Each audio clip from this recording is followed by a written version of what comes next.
Hi, hello, mami.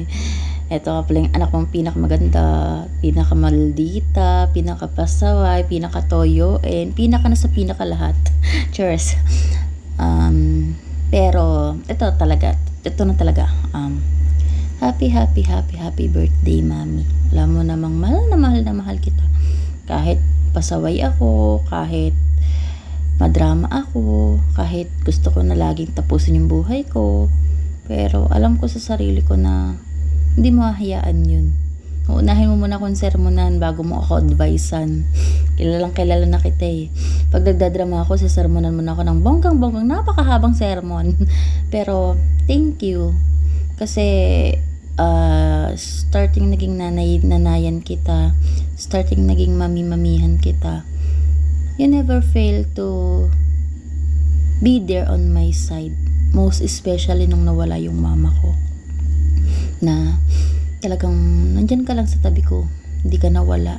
Sa mga iyak ko, sa tawa ko, sa mga problemang pinagdadaanan ko, palagi ka lang nasa tabi ko.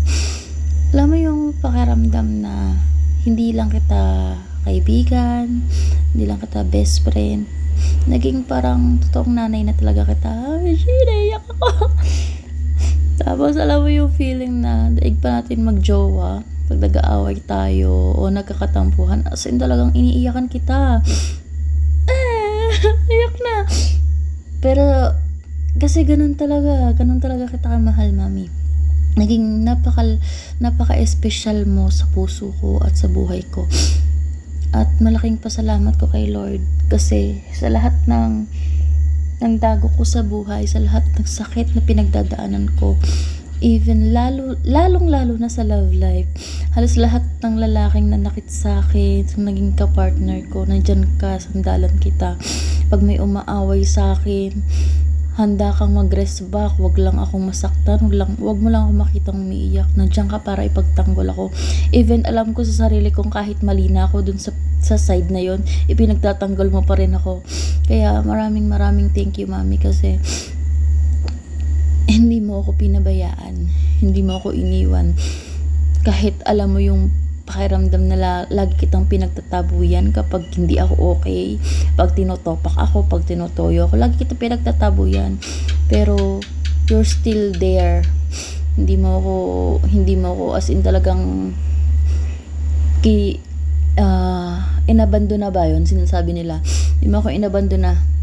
Lalo ka lang kumapit sa akin sa mga panahong mas sigit kitang kailangan. At napakalaking pasasalamat ko kay Lord kasi nagkaroon ako ng nanay-nanayan, ng kaibigan, ng best friend na para na rin kapatid. Halos lahat na sa lahat ng pinagdaanan ko, never mo akong binitawan. And yun talaga yung pinakamalaking pasasalamat ko kay Lord kasi nagkaroon ako ng isang tulad mo. Nagkaroon ako ng isang mami, isang Juvilin sa buhay ko.